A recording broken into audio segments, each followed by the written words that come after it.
Coming up, a Sad Styles production.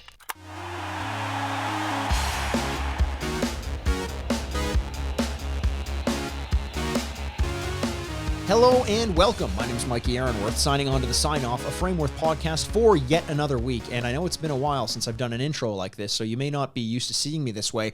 But before we get into the episode, I wanted to set it up in two specific ways. The first is some good news. We're going to be doing another giveaway, so details on that are going to be coming up in just a little bit before we get into the main episode. The second is to set up this episode in a specific way, because it may seem at first glance as though this episode is very much unlike anything we've done before. And for the first 10 or 15 minutes, it is.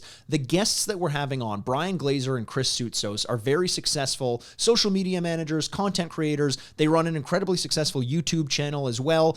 They got into this industry in a very different way than I did, but as they progress, they're starting to move more and more into the realms of content creation for sports and essentially anything that their interests encompass. And I think it's important that we draw attention to the fact that marketing in general is now a multifaceted industry, and it seems to bleed through many different areas, and that's one thing that we really want to focus on. The first 10 or 15 minutes of this episode, it may seem like it has nothing to do with sports at times. We do get into the weeds with it once we introduce our guests, but I do think it's important to really draw on the fact that we're coming from this from very different perspectives, angles, and experiences. Now, back to part one, the part you're interested in, the giveaway. It is going to be for a signed Mitch Marner Toronto Maple Leafs jersey, a player that both myself and my guests this week on the podcast are very fond of for a variety of reasons. He is another person who is taking marketing to a whole new level in ways that some people may not understand at first glance. Now, the giveaway is going to be very similar to a lot of giveaways we've done in the past. All you're going to have to do is make sure that you're subscribed to the Sign Off podcast, either on YouTube,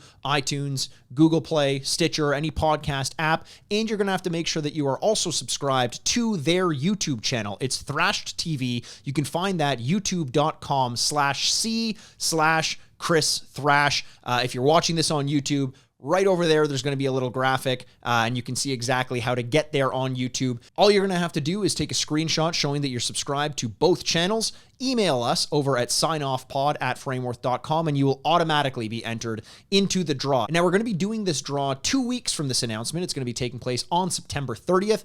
I will announce it on this podcast. They will also announce it over on the YouTube channel, and I highly suggest you check it out. Now, this might sound a little strange, but I do really want to encourage you, especially if your gut is telling you you might not be interested in a YouTube channel dedicated to thrash metal, clips, videos, skits, that sort of thing, because I do think it's interesting if you're getting into this world of marketing, or you're interested, which I think you might be if you're listening to this podcast, to see all the different ways in which they manifest across all industries.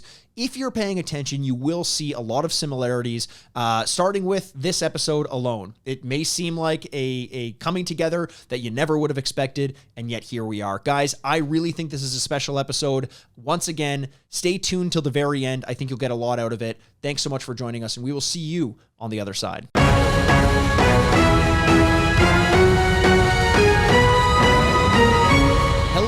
Welcome. My name is Mikey Aaronworth, signing on to the Sign Off, a Frameworth podcast. I've got kind of an exciting announcement this week, and I'm honestly, as I started doing this intro, trying not to laugh, because I'm joined in studio by two very funny people, one of whom I've actually known for quite a while. He's laughing, drinking his Tim Hortons coffee. That's Brian Glazer over there. We're also joined by Chris Soutsos, who is a newcomer in my life, but someone who I'm well familiar with. Joined basically, how to describe it, kind of a bit of an enigma in the world of online sports influencing, video production, and just about anything else you can think of. I'd love to dig into what it is exactly, Chris, that you call yourself, because you do kind of cover off such a wide variety of things that we find on the internet. If you're watching on YouTube, you'll see you got the long hair, you got the beard. Your aesthetic is not typically that of a sports executive that we might have on this podcast, but that's exactly why I'm excited to have you on this podcast. We talk all the time on this show about how many opportunities there are in the world of sports that exist beyond just playing the sports themselves. And what you've done isn't specifically sports oriented, but you've come up in the world of social media, of influencing, of content creation, and developed a niche for yourself. And it all started very heavily in the world of, and this is going to sound odd to the audience if you're new new to this, in basically metal, like music, metal music. That has been your aesthetic for quite a long time. And yet you've balanced this persona of someone who is desperately in love with sports as well. And I say desperately because you are a Leafs fan at your heart, unfortunately, in a lot of ways. We've had quite a few pain points, I think, over the past few years. But Chris, why don't we kind of start off? Why don't you, I know you've been on a few podcasts before, Building Blocks being one of them, where you got to kind of talk about your history. You know, you spent a lot of time on other channels, and now you're kind of really coming out and doing your own thing. Why don't you talk a little bit about who you are, how you got into what you do, and what you're doing from now on since you've left your past channel? Absolutely. Thank you so much, Mikey, for having me. It is a pleasure being in the Frameworth Sports Marketing headquarters. There's so much shit here. I was walking around. I was like, fuck, I could fit a few of these pucks in my pocket.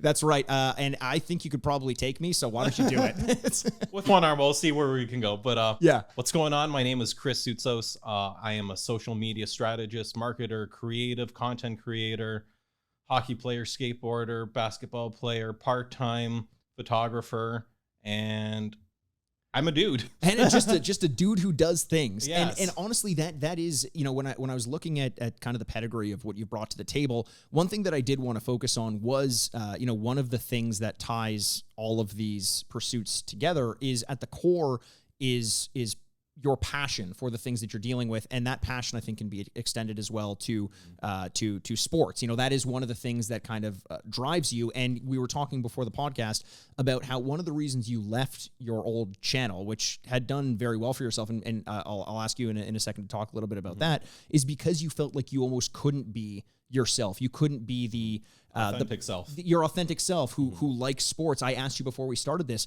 do you want me to refer to you as Chris Soutsos or Chris Thrash, which is sort of a persona that you have in the online world that you use kind of like a character, but also, you know, an extension of yourself.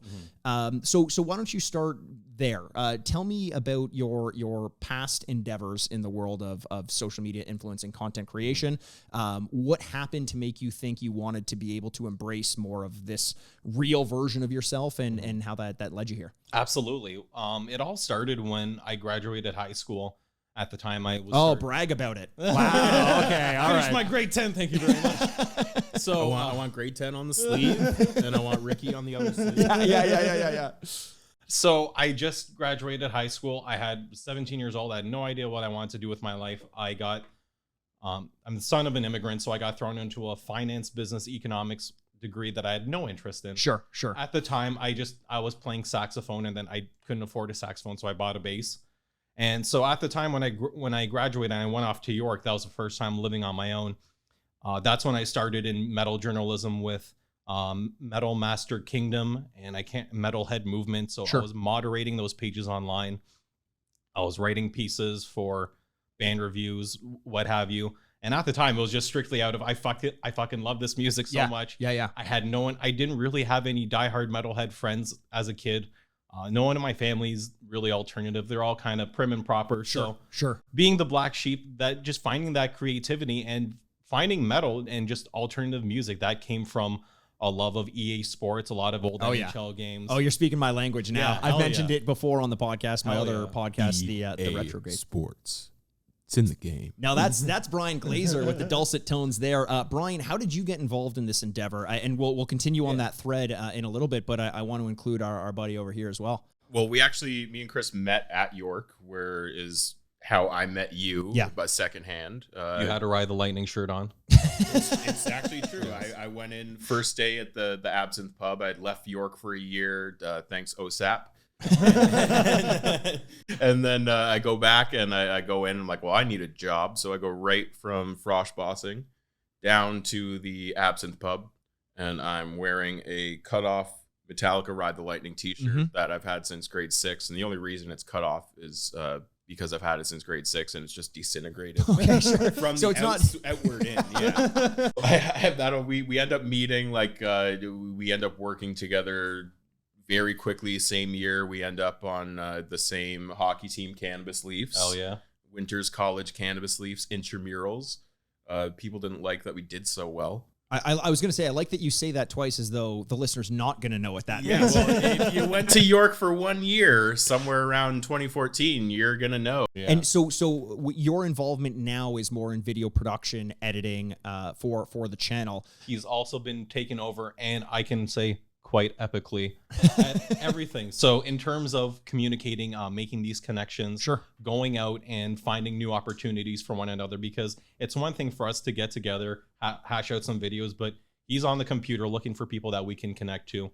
He's coming up with t-shirt ideas. He's coming on as the t-shirt run that we previously did was we're working on his own line of t-shirts from his own photography. Oh, nice. It's awesome just finally feeling like I can be me with someone else at a very intrusive prior partner. But I was gonna, so maybe let's go. I don't know how much you're willing to share about this or how much you want to, Absolutely. but you had seen a lot of success, and for the listener who's wondering, this is coming around to sports and just sort of your involvement in that world. But I find it very interesting because I want to draw this this picture of who gets involved in sports. You know, you talked earlier about your feeling like you found this kind of niche in the world of metal. We talked before the podcast about how at certain points you had felt as though they almost pushed you out because you weren't as much like them as they wanted you to be. And sports ended up becoming that kind of common language that we all get to speak. Yeah. And it kind of all comes back to that.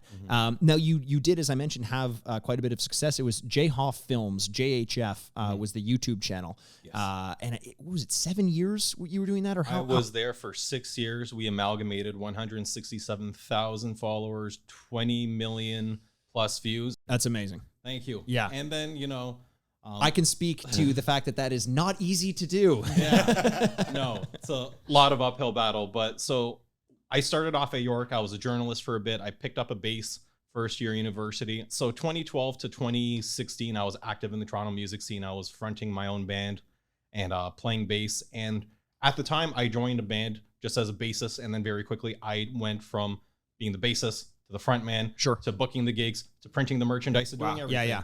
So Doing what Glazer's doing now. exactly, exactly. So everyone, if you're a parent listening to this and you're really hesitant about getting your kid into the arts, they want to sell drugs or they want to sell band t-shirts. Let them sell the band t-shirts. That's fair. We should have worked that out. Can we swear on this one, or is it going to be? Yeah, a beep? no, we can swear. We can swear. We are marked as explicit. We're usually not quite as blue. We're sort of doing a crossover. This is another thing we can bring up between our two channels, and the mixing of that of those demographics is going to be interesting. I was saying I think I may be the first person who's shown up on your YouTube channel wearing a collared shirt. That's me. I am the least cool person, I think, that you'll ever have. So thank you for allowing me to take part. But what it comes down to is there is this sense of business and industry that content creators often find ourselves in.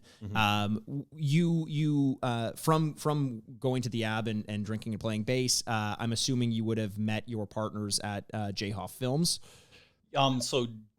J Hoff I met at a metal show. So when I was younger, I saw metal concerts as my opportunity to network with people. Cool. Where the older generation goes to golf clubs. I was going to metal shows with business cards on me. That's amazing. Thank you. Weed in pocket, a couple other party favors, and maybe some beers, some road beers for the touring bands. Because that was my way of meeting people. So I met him at a Amon Amarth show in 2014, yeah. And then September 2015. He messaged me saying, "Hey, we're doing this video called How to Make Metalhead Friends. We want to shoot at the Promenade. Just show up with your vest on." I wore it all the time anyway. Yeah. We shot the video.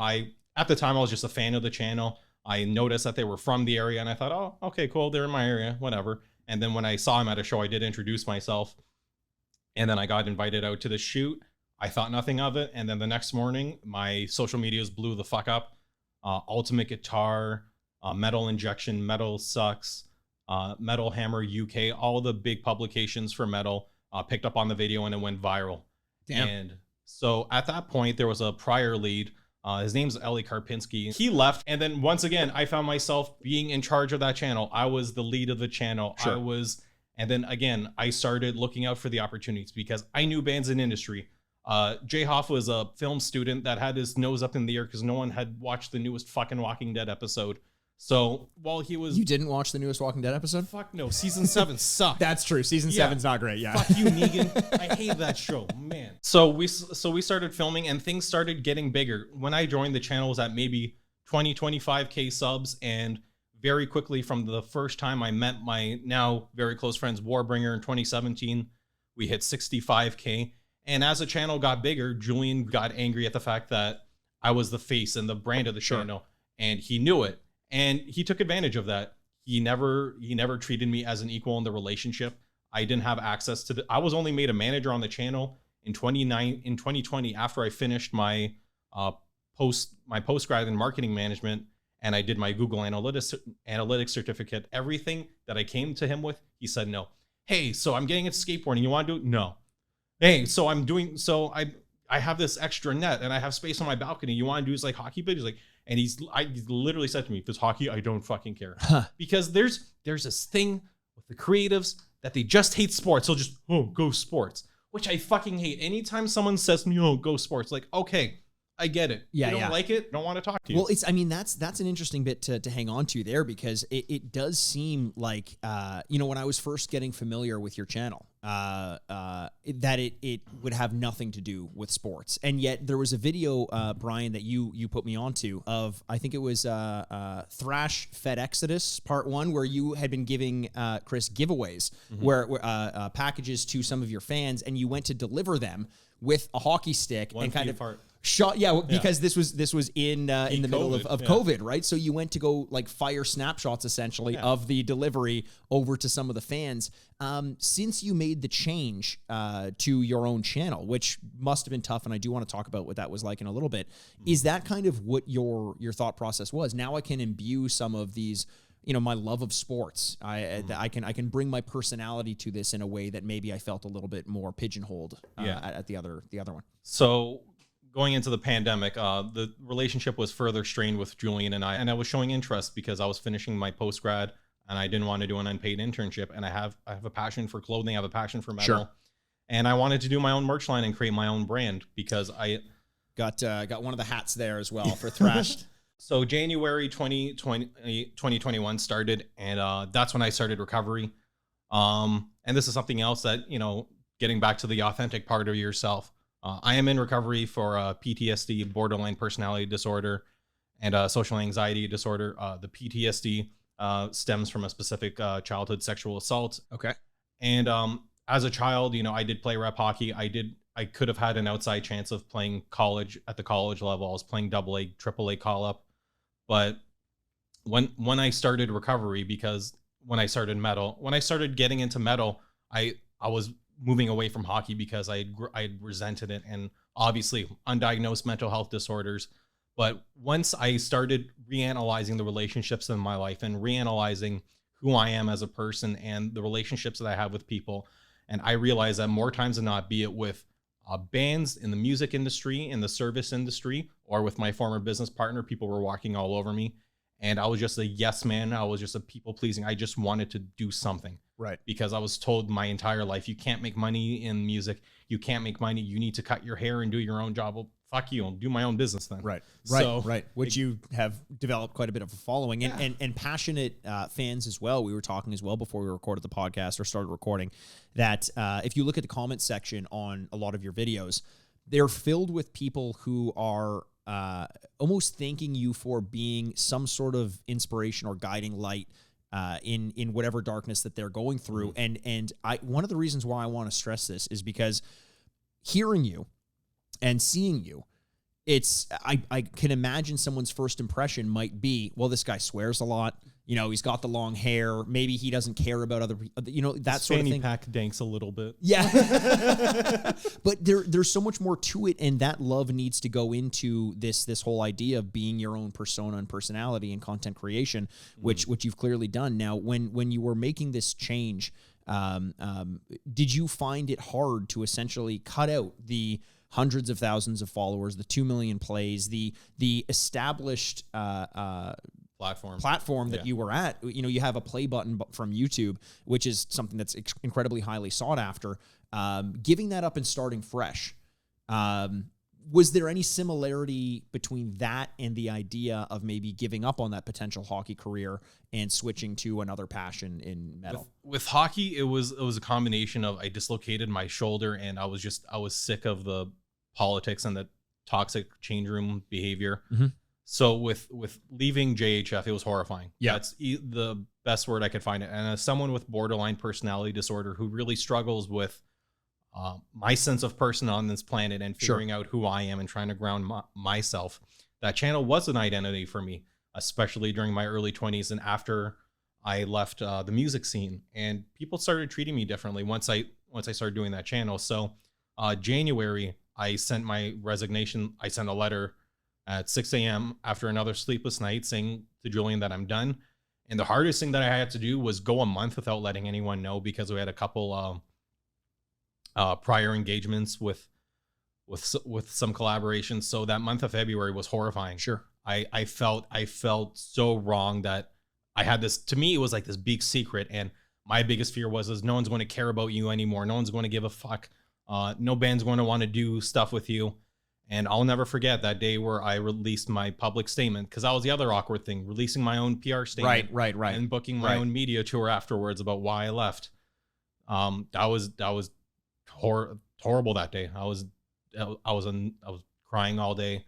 The statement came out, and one of the first comments was a kid commenting saying that they were shocked that they were crying. And my big thing is I can't do this without the fans. Yeah. I can't do it without the love and support of these people. And if there's one thing I've learned more often from all of this is that these people are going to be here. And, I'm getting a little bit touched about it, but when I have that kid that tells me that they tell me that they grew up with me in high school, because that's something I didn't realize by the time I left, was that, oh my God, you were there for these kids grew up with you. Yeah. This kid's 10 years old. Now he's 15, he's going to turn 60 and he can go to his own gigs and book his own shows. Right. And, I've had that pleasure of talking about what you can do for your own metal scene, what you can do for your own band, how to grow yourself. So certainly that growth as a creative comes in part with growth with the fans. For sure. And one of the first things I said in my public statement was my need for a team. Yeah. And the first thing I did was reach out to Glaze. Yes, because we had a few gigs. The Exodus Obituary Power Trip show was one of my favorites. And I'll let you take over. Oh, okay. Why don't you tell us a little bit about that?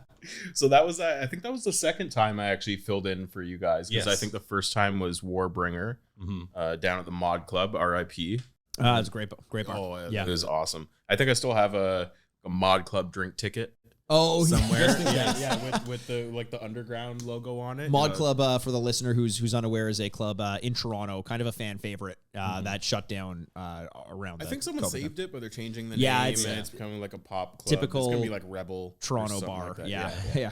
So we end up there, and he's like, "Hey, I have this band Exodus," and he's like, "Hey, it's at London Music Hall. Like the band's there. We're going on their bus. We're going to interview them. They're basically like part of the Big Four, I guess. Like they're just outside. They missed the cutoff for the Big Four, but they're there. Like they're making a full-time money being in the thrash metal band. They have the Slayer. Gary Holt is the main guitarist, and Steve Zetro, I believe. See, I don't know too much, but I'm catching up. Yeah, catching up quick, and at least I'm not pretending like I know. Well, so this is, I mean, it's interesting because this is. It feels as though you're trying to use what you're good at, which is content creation and just general management of personalities and business, and learn an industry so that you can create a product that fits within it.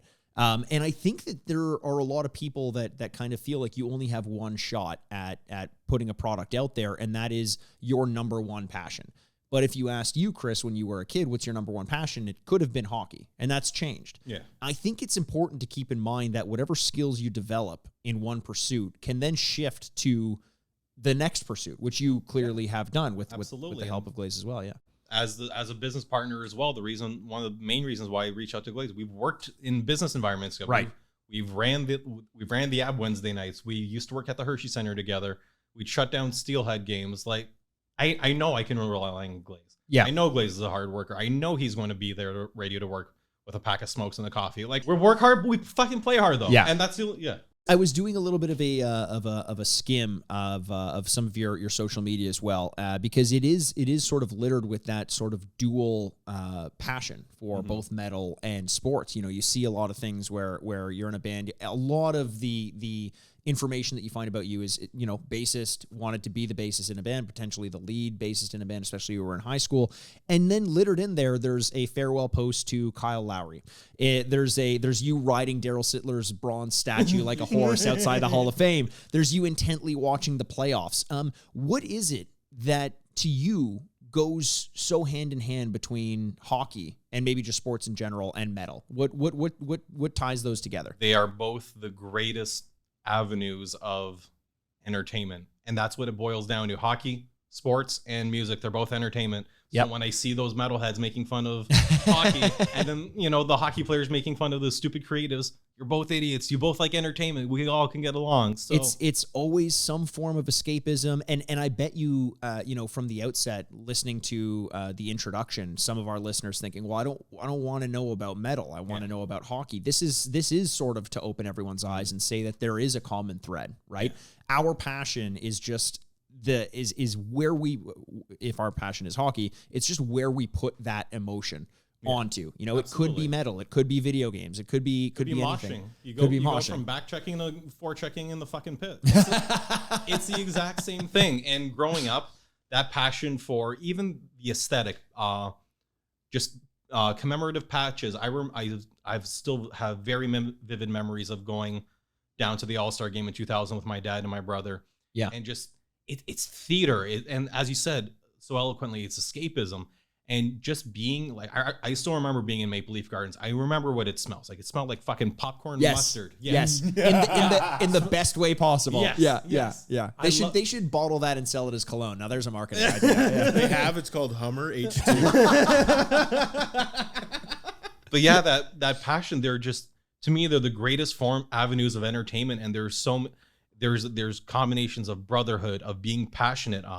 Growing up, my favorite hockey player, Wendell Clark. Yeah, my dad fucking revered Wendell Clark. Yes. I've seen my dad cry a handful of times when his parents died, when our dogs died, and when Wendell Clark retired. Oh, wow. And like, I remember him driving me to school that morning and saying Wendell was the all man. He was all heart. He was a fucking bulldog on the ice. And I loved Wendell. And for me, playing hockey, that's what I modeled my game after. I wasn't the biggest guy, you know, standing at 5'10" right now. In high school playing rep, I was 4'10", 5-0. Right. So my game was greasing quick wristers and finishing my fucking checks just the way Wendell did. Yeah. Aim for the chest and go through someone. Well, it's funny you bring up Wendell. We had him as a guest on the podcast, and you know, these recent summer days in Toronto have been outrageous. Yep. So much so to the fact that, like, we're in our recording studio. It's at Frameworth, as you mentioned, Frameworth HQ. We had Wendell Clark coming for a day. It's just a bit of an embarrassing story, funny story, just at my expense. So we knew he was coming. He was supposed to be coming at 12. I went out to go get some lunch at like 11 o'clock. I came back. It was excruciatingly hot outside. Our air conditioning was broken inside here. He gets here at 11:30. I'm still setting up the mics. I'm still setting up the cameras and all that. He's like, I'm ready to go. We're like, okay. I scramble, get everything going. He sits down. I've met him a handful of times. I don't know him too well. He definitely knows my dad, Brian Ennerworth, president of Frameworth, better than myself. Brian Senior, as Brian I like Senior, to say. Yeah, you're the second Brian Junior. Yeah, you're my big brother, or my little brother now. Your adopted brother.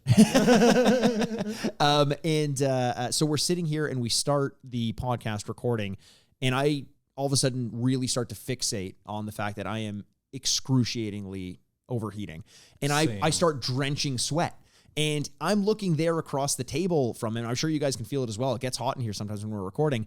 I'm sitting there across the table, and he can see literal beads of sweat dripping down, and I don't know if he's putting two and two together that I'm just overheating. I think he thinks I'm a nervous little kid interviewing him on a podcast, and it threw me off so much. I cringe every time I listen back to that. If you're watching this on YouTube, or even if you're not, find us on YouTube and watch that episode. You can see me sweating, and it's incredibly embarrassing. Right Right into the there, forehead. Right it's into the just there, and forehead. He's like, Almost I'm into the Wendell eyes. Clark. I- I have I- to put up with this. Sorry, I'm Wendell Clark. He's got the mustache going on. That's where I got my inspiration as well. Yeah.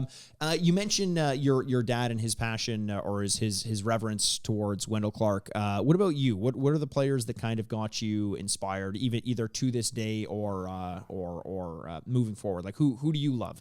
Who inspires you to create what you create and to watch the sports that you watch? Current, okay. I got to do two we got to do childhood and then current. So Okay, that works. Childhood: Darcy Tucker, Ty Domi, Matt Sundin, Alex McGillney, Cujo. You're describing a very specific era of Leafs, and I love it. Yeah. Oh my God, the glory days where you could whisper "Go Leafs, go" in the Air Canada Center, and everyone put down close. their fucking shrimp cocktails and actually did something. Now it's boring. If we're talking about now in the current NHL. Mitch Marner's secretly my husband. He doesn't know it yet. I'm having a very awkward conversation with his girlfriend. It's okay. I promise you my hair smells better than hers. I love Wayne Simmons. I love JT. I love Matthews. I love Matthews' aesthetic. I love the fact that he's doing something different. Yeah. And I hate that these guys are like, oh, he's wearing ankle socks. And Yeah. This is the changing of the guards for an era of hockey. This is when people our age start to look down on the aesthetic of a younger player. He's, in my mind, like I'm 32. He's a young guy. He's young, and there's a whole different aesthetic to the way that you dress in. And this brings it back to the idea of marketing. You also mentioned Mitch Marner. It's basically like Marner has this whole new realm of approaching fans and marketing himself, which is through Twitch, through being just a unique individual. And then Matthews has this way of dressing and being cool, hanging out with guys like Justin Bieber, who people my age often just refuse to admit is a cool person. You know what I mean? Like there's this whole new trend and wave of sports fan that are coming out. And that's a demographic I think that you and your channel speak very well to. It doesn't have to be one way. No. And you mentioned your love-hate relationship with the Leafs. In a lot of cases, I feel a similar frustration, not necessarily with the way the Leafs play the game. It's the way the fans strong arm the way you're supposed to cheer for the team.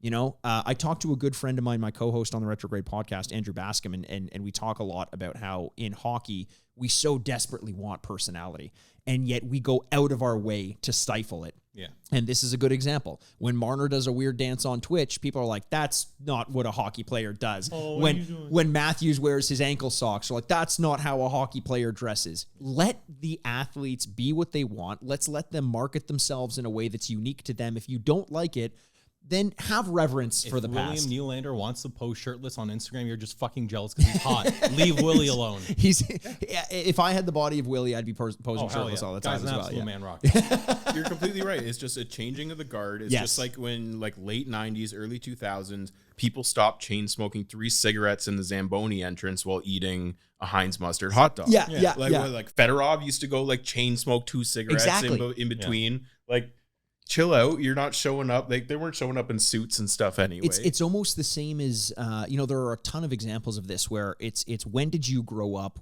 What did it mean to you then? And what was it about it that was iconic to you? And you refuse, and I'm speaking to a general you, not necessarily the listener, but if you find yourself questioning the way in which modern players are holding themselves, you should really start to change that. Like, You're old. You're old now. Like Yeah. when you start questioning the new stuff, and it's like, oh fuck, I'm Grandpa Simpson. Like Old man yells at cloud. Old man yells at cloud. I mean, Yeah. and it's okay to feel or to recognize that it's changing, and it's okay to be old, but we have to understand that the league needs to open itself up. It needs to do some spring cleaning and market itself in a much younger way. And that's going to kind of feel like it's alienating people my age and older sometimes because it's not marketing towards us, but that's just a part of it, right? Understanding that you're not going to be the person who's being spoken to every moment of every day. Yeah. On that note, too, with the NHL, when you see great things happen like the Hockey Diversity Alliance or players standing side by side to stand against something, when people get mad at players for speaking up against social justice inequalities, fuck you. Yeah. Like quite easily. If you're not part of the solution, you're part of the problem. And then when I see hockey traditionalists, they complained about, remember when the Dallas Stars, they did their like neon jersey this year? I do remember that. Edmonton. Yes. it was said on the Stephen Dangle podcast, those jerseys aren't meant for you and your dad. They're meant for the kid that's on EA Sports. I was doing gonna his say custom jersey. It look, and that's such a good point. Is kind of missing the mark. But like people who look at that Dallas jersey, it was the reverse retro jersey, I believe. No, right? no. The reverse retro was the 99 full white star Oh, bottom. right. Yeah. Yes. So they did yes. full Dayman versus Nightman. Nightman. Yeah, exactly. That's Ah! it's always sunny reference. Yeah. Love that. And someone who can actually do the vocals of it. That's fantastic. But people looking at that and basically thinking that's never going to sell. You're missing the point, and you're missing the fact that when I started this podcast and I was kind of explaining what I to someone who's a veteran in the industry, what I bring to the table and what my demographic is coming Drop across. that name. No, definitely not. When it comes across, because for all intents and purposes, good guy.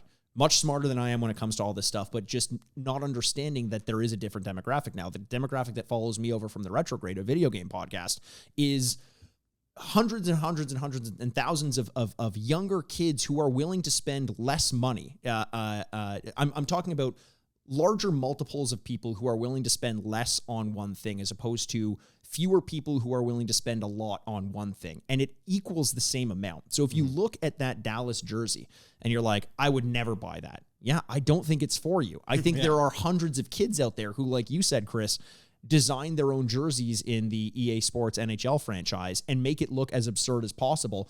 What a nod to them to get and recognize that the league is now recognizing them. That's a good thing. Which makes me disappointed that the Leafs reverse retro was so bad. That was a an interesting take. I was not a huge fan of the Leafs reverse retro jersey, mainly because I don't know what it was trying to say. Gray was never an option. No, great. It was never an option. Like, unless your retro was like the last time we won it, the black and white footage, like that's it. There was never. And the worst part was all their teasers, everything that came out, they edited the pictures to make it look more white. Right. And like people, like I literally bought this ECHL Growlers jersey because it was a better retro reverse than the Leafs put out that year, and it was put out the same year. This is just the ECHL Newfoundland Growlers third alternate Leaf jersey. I don't even think they got to wear it because of COVID. Yeah, why couldn't we do the Toronto Arena stripes on the sleeves and then do the modern Leaf? Why not? True.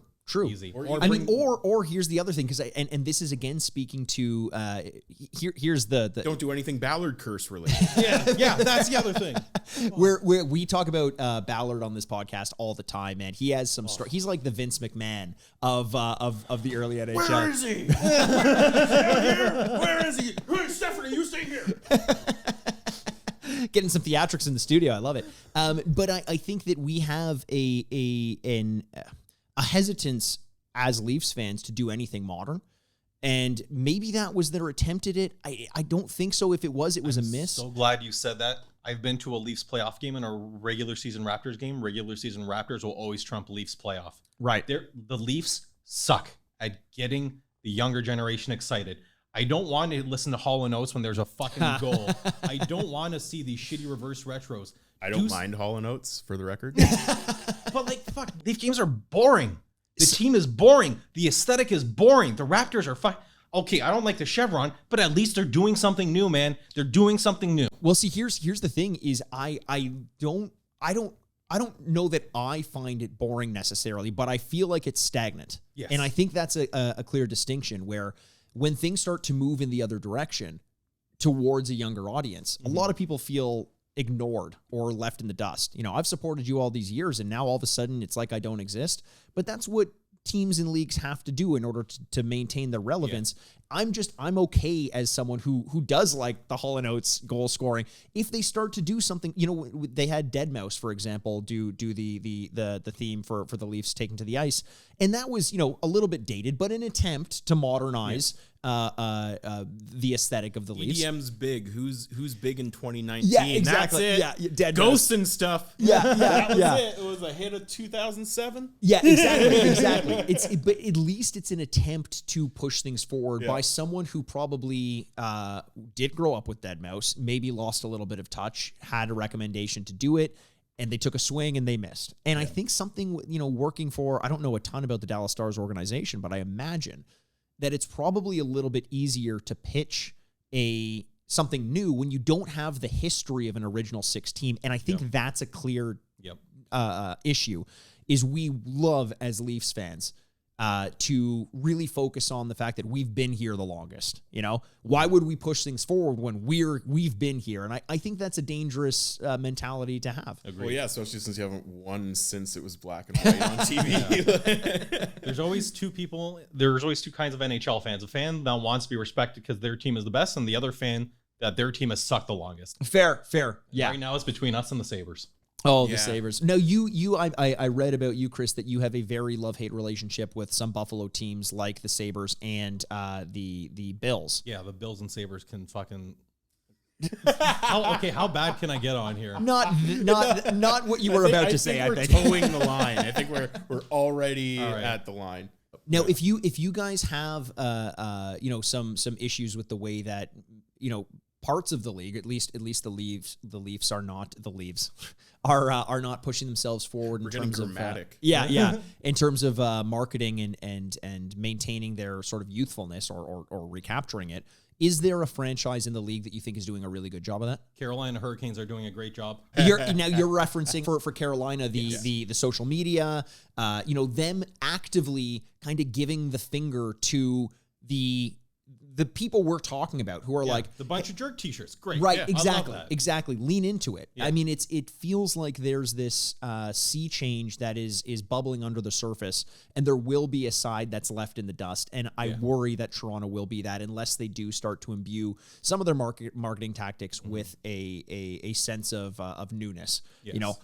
Headhunt the person who's running the Carolina Hurricanes Twitter account. Yeah. Bring them over here. Hell, get Justin Bieber as a brand ambassador, like Drake for the Raptors. I don't know why we haven't done this yet. That's a great point. The only thing that Toronto ever did right was when they headhunted Tim Lewicki from LA, because he was like when Vegas came into the scene, they were popping off social media wise, and it kind of seemed like they had just taken the team from LA. Almost. Sure. Like LA was the first, the real ones to, step out when it came to, and it was the Twitter account. Right. And then it went to Vegas, and then a lot of other.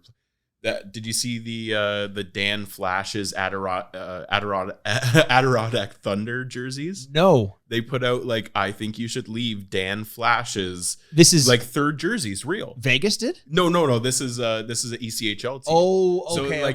So all these it's starting to trickle down. Where this is going to be 10 years ago, LA was killing it, and now it's finally changing because you have to sprint to even stay in place. That to unpack that for the listener who doesn't understand. A very popular and a mutually loved show on Netflix, I Think You Should Leave, had a very obscure sketch in its second season called Dan Flashes. And the idea of a sports team knowing that niches are sometimes larger than the base demographic, and understanding that if you get enough if you memify a post enough, you're going to get more traction on that than if you give something that everyone loves, because no one's going to want to share it as a part of their personality. Steve Dangle does an excellent job of this, and you can look at the Sportsnet numbers. They made history. I'm doing the fucking Don Cherry. Pointing down at the table. Yeah. They made history with the amount of viewers that were tuning in for Watch a Leafs game with Steve Dangle, which very quickly turned into Watch a Habs game with Steve Dangle. Yes. They were pulling millions of people. And Dangle, I've been following him since 2013 when I was just a passionate journalist. Sure. And I liked reading his blog posts. I like that. I also have an affinity for people in the entertainment industries with bigger schnozzes. That's the first. When I met Steve Dangle at the Eric Lindros hockey tournament, the first thing he says to me is like, "You Italian too?" Close. I'm Greek. Greek and Italian, but That's amazing. But yeah, I love that. And I love the fact that he's pushing the envelope and he's not afraid to have difficult conversations. Right. That's something I really respect about Kyle Dubas as well. When there was that issue with the ragged comment with Morgan Riley, that Kyle Dubas and Mo weren't afraid to talk publicly about it. And when they had that media backlash saying, oh, keep it on the ice, whatever. No, fuck you. There's people. There was a whole world around you that you can be a little bit compassionate about, because other people have been marginalized and been pushed as. It does. I think I think what it comes down to is kind of what we were talking about earlier, where sports end up becoming escapism. Yeah. And there's a reckoning where escapism kind of isn't enough for a lot of people now.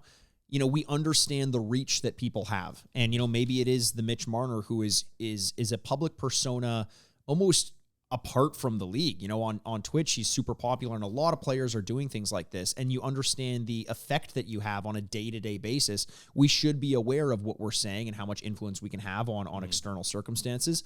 And I think ultimately, when we look at this scope of the league and how much it's changing and growing, anyone who's really trying to just clasp it to their chest and refuse to let it become what it very inevitably is going to become might find themselves behind the curve just a little bit. And you talk about the Stephen Dangle thing too, and I want to bring that up. The innovation, love him or hate him for his opinions, the innovation that he's shown by doing a watch along is also another one of those things where you'd almost get like the same sort of people saying, well, I'll never understand Twitch. I'll never understand why someone would sit there and watch someone else play video games. Why don't you just play the video games yourself? Yeah. The easiest argument is, why are you watching hockey instead of playing road hockey? Yeah. Sometimes we like to do these things, and it's very clear now that people want to engage in their passions with other people. And if you're not watching the game with anyone, tune in and watch Steve Dangle do it. It's a very Twitch-esque thing, and again, it just shows that it's like if you're not paying attention to the small incremental changes, you're very quickly going to find yourself far behind everything. Do you have any plans like that, Chris, moving forward? Anything that's sort of live, engaging with the fans? Maybe it would or would not be factoring in sports, but using an example of someone like Steve Dangle and saying that's something that I can use towards what I'm trying to get with my fans. Well, prior with my previous platform, when I was able to do live streams after having 4,000 public watch hours, I was doing watch alongs. Like I was watching Raptor games with my fans. I was watching the Jays lose to Tampa.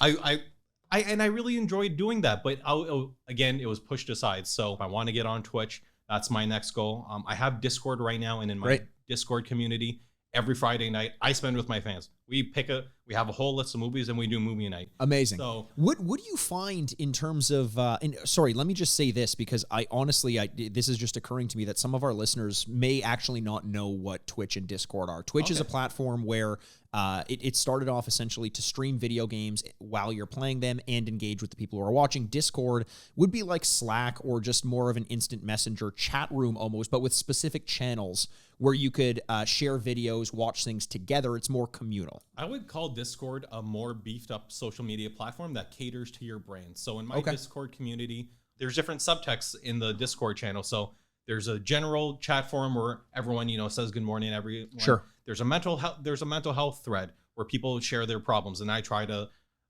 as someone in recovery, I'm not going to say I'm a psychologist, but I'm 28, turning 28 years old tomorrow. Sure. I've experienced a few things, and I know what it's like to be marginalized, to be put down, be it through religious institutions, authoritarian institutions. And I don't want that stress. If I could do anything, it would be to take that stress off young me for that. For sure. So that's what I love about Discord. Isn't that like everything you just said there? We talk about, and I'll come just to keep it on this thread. We talk about hockey as an escape. And when you think about what the purpose of escapism is, it's often to forget about your worries.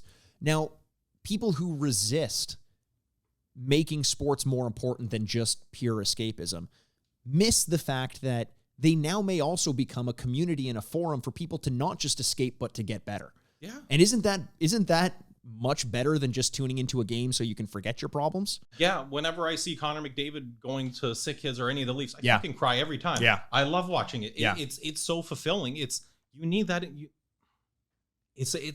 I'm going to sound like the biggest hippie. It's a sense of unity.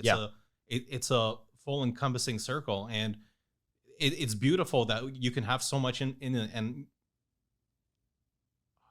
yeah, no, I get it. I mean, and if you're one of those kids' dads, don't try and make them sign an off-brand jersey and then film it and then try and make him look bad for not signing your kid's jersey. That's true. Yeah. I see. So what you're essentially talking about is the people who will go up to the athletes, ask them to sign something. Well, they're trying to do some good. You know, like Yes. Ohtani the other day, there was a video of him, the Angels player. Yep. And there's a bunch of kids with their baseballs and he's signing them. Then there's a bunch of eBay sellers and old men, and he's just like, I'm gonna get all the kids first. I'm gonna get all the kids first. Like, we talk. We every time we have an athlete or a former athlete on this podcast, we talk about how you balance that. You know, how you balance knowing that people genuinely do want your autograph, and that's because they look up to you and maybe they idolize you in a certain way. And knowing when to say no, because now you're being taken advantage of. And very, very often they say they just recognize the same people approaching them, even if it's through their kids. It's like, I can't remember who it was, but someone was telling a story where they were just signing in a crowd of people, and actually, I think it was Wayne Gretzky. So Wayne was signing in a group of people.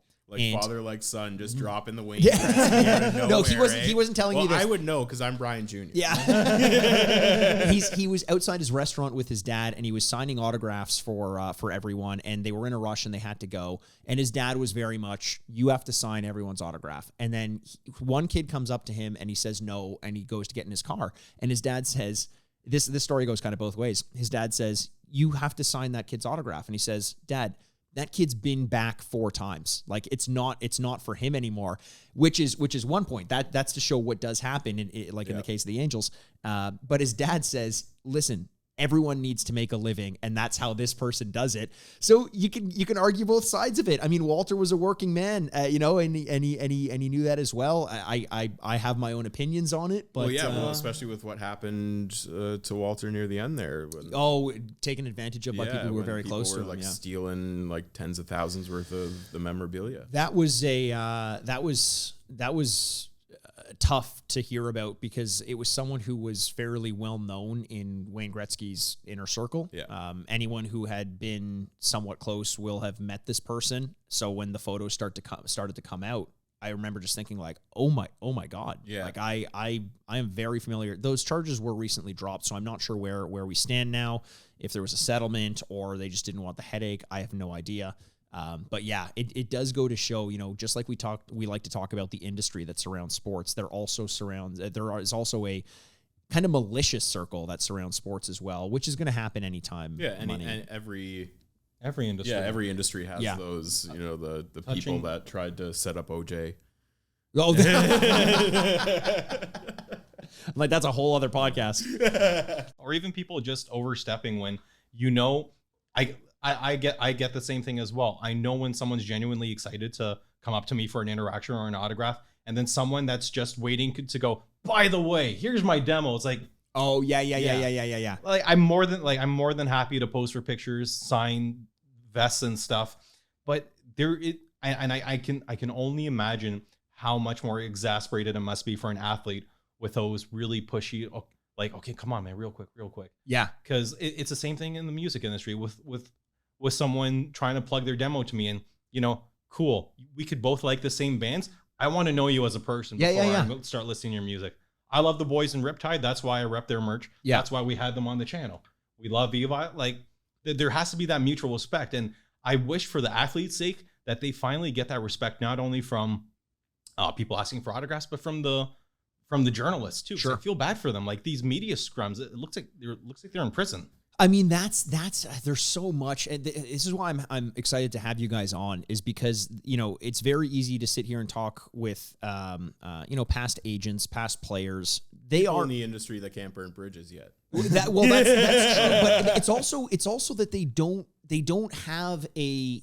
I'm not a young person, quote unquote, anymore, but I do have an understanding of what media is now, of what articles are now, what journalism is now, and it's all changed. So it's easy to talk to agents, and they can tell me about what life was like when they were an agent, or players, and they can tell me about what life was like then and how the business industry worked. Memorabilia industry is relatively stagnant as well, but it's nice to talk to people who have an understanding of what BuzzFeed and clickbait articles have done to media scrums. to the mental health of our athletes who are just looking for the one misquote that is good enough to get them clicks. It's not about, let's do a 3-page story on the healthy lifestyle of a player. It's like, this player said X, Y, or Z, and that's what's getting me to click. And I can't imagine it's easy to grow up as a player knowing that literally everything you say is very liable, not just potentially, is very likely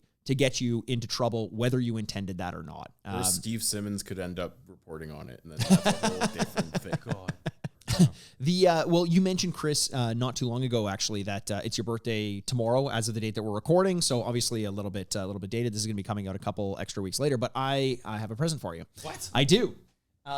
There's one of my favorite things about your love is that of the Leafs and potential hatred of the Leafs is that you wear it all on your sleeve. And I've got a nice little canvas here, taken from a very famous. Got you, bud. If you're watching on YouTube, I'm showing that right to the camera there. Why don't you tell us this? It's a canvas of you, Chris, in the bathtub with fallen leaves all over you. Oh, it was going into this season. It was that. He's just sad. Put on the Sarah McLachlan. The leaves were changing. We were going for a walk with my girlfriend. I was going for a walk with my girlfriend. And she was like, why don't we do a little arts and crafts project? Let's get some of these maple leaves. And I was like, why don't you just grab a bunch of them and throw them on me in the tub and I'll cry and just wait and talk and talk about how much I hate this team. And going into this season, there was so much hope. There was Jumbo. There was the Wayne train. Yeah. It was going to be different. Bogo came back. And then you found yourself just desperately laying in the bathtub. Yeah, talking about Austin Matthews and his chicken tortilla soup. Yeah, so happy to give that to you. That was a little combination gift between Glazer and myself. Wanted to make sure you had something to take home from the podcast. Much appreciated. And I think it's limited edition, 1 of 1. Yep, according to what Glazer put there. Oh my God, it does say 101. So thank you, guys. Thank you so much. No This problem. is epic. That's awesome. Make sure to head over to our YouTube channel to see what that's all about. And make sure, obviously, to check out Chris, either Chris Thrash or Chris Soutsos on all of his social media. www.thrash.ca is one of the best ways to get in touch as well. You've got all your links there. Any other plugs, anything you want to throw out there before we get going here? You can find us at ThrashedTV. Everything is baked by Glaze Media. You can find us on Facebook, Twitter, Instagram, Thrash Shop, ThrashedTV. You can follow me at Chris Thrash. And you can That's with 2 S's. 2 S's. 2 S's. Second one is for the last name. Soutsos. Yeah. Yeah. Awesome. Well, thank you so much for joining us, guys. Brian Glazer, Brian Jr., as you said, Chris Soutsos. I am Mikey Aaronworth, and this is us signing off.